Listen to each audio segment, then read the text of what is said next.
Break news చూస్తున్నాం. చంద్రబాబు నివాసంపై దాడి కేసులో మాజీ మంత్రి జోగి రమేష్ సుప్రీంకోర్టును ఆశ్రయించారు. ఈ కేసులో ముందస్తు బెయిల్ పిటిషన్ ఇవ్వాలంటూ పిటిషన్ దాఖలు చేశారు. ఇటీవల ముందస్తు బెయిల్ను ఏపీ హైకోర్టు నిరాకరించింది. దీంతో హైకోర్టు తీర్పును సుప్రీంలో సవాల్ చేశారు జోగి రమేష్. ఈ పిటిషన్ రేపు విచారణకు వచ్చే అవకాశం ఉంది.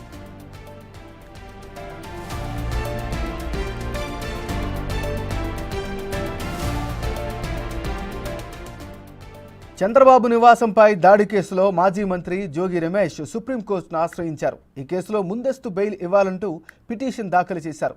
ఇక ఇదే అంశానికి సంబంధించి మరింత తాజా సమాచారాన్ని ఢిల్లీ నుంచి మా రిపోర్టర్ శివ అందిస్తారు. శివ, ఏమన్నారు?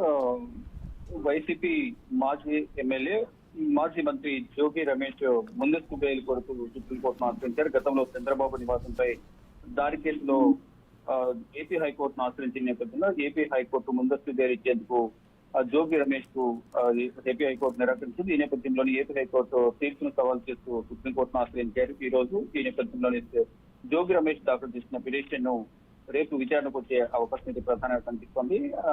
2021లో ఏదైతే జోగి రమేష్ చంద్రబాబు నివాసంపై దాడి చేసినందుకు ప్రతిఫలంగా అప్పటి ముఖ్యమంత్రి సీఎం జగన్మోహన్ రెడ్డి ఆయనకి మంత్రి పదవి కూడా కట్టబెట్టారు. ఈ నేపథ్యంలోనే అంటే ఎవరైతే ప్రతిపక్ష పార్టీలపై ఆరోపణలు కానీ దాడులు కానీ భౌతిక దాడులు దిగుతారు అటువంటి వారికి ఎక్కువగా ప్రోత్సహిస్తున్నారనే వార్తల నేపథ్యంలోనే అప్పటి అధికార పార్టీకి సంబంధించిన నేతలందరూ కూడా ప్రతిపక్ష పార్టీ నేతలపై దాడులకు పాల్పడ్డారు. దానికి సంబంధించి గతంలోనే కొన్ని ఎగ్జాంపుల్స్ కొన్ని ఉదాహరణలు తీసుకుని వీరందరూ కూడా దాడులకు పాల్పడినట్లుగా ప్రస్తుత అధికార పార్టీ ఆరోపిస్తోంది. గతంలోనూ ఆరోపించింది, ఇప్పుడు కూడా అదేవిధంగా హైకోర్టు ఇచ్చిన తీర్పును సవాల్ చేస్తూ సుప్రీంకోర్టుకు వెళ్లిన నేపథ్యంలో అధికార పార్టీ కూడా ఆరోపిస్తూ ఉంది. అంటే అప్పుడు అధికారంలో ఉన్న సందర్భంలో ప్రతిపక్ష పార్టీలు ఇష్టానుసారంగా వ్యవహరించారు. దానికి ప్రతిఫలంగా అనుభవించాల్సి ఉంటుందంటూ కూడా అధికార పార్టీ చెప్తాం. దానికి అనుగుణంగానే ఇటు పోలీసు యంత్రాంగం కూడా దానికి సంబంధించి ఇటు టీడీపీ కేంద్ర కార్యాలయంపై కానీ పట్టాభి నివాసం పైన, మరోవైపు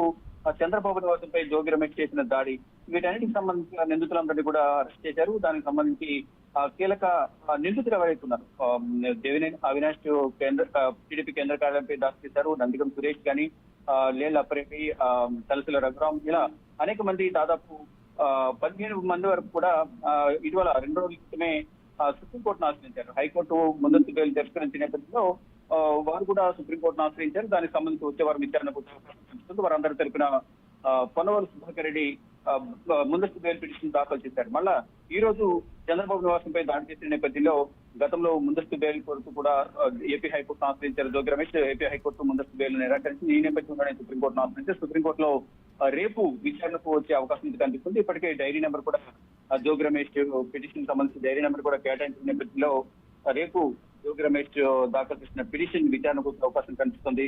ఏం జరగబోతుందనే దానిపై జోగి రమేష్ ఉత్కంఠగా ఎదురు చూస్తున్నారు. ఏమన్నారు? Thank you Shiva.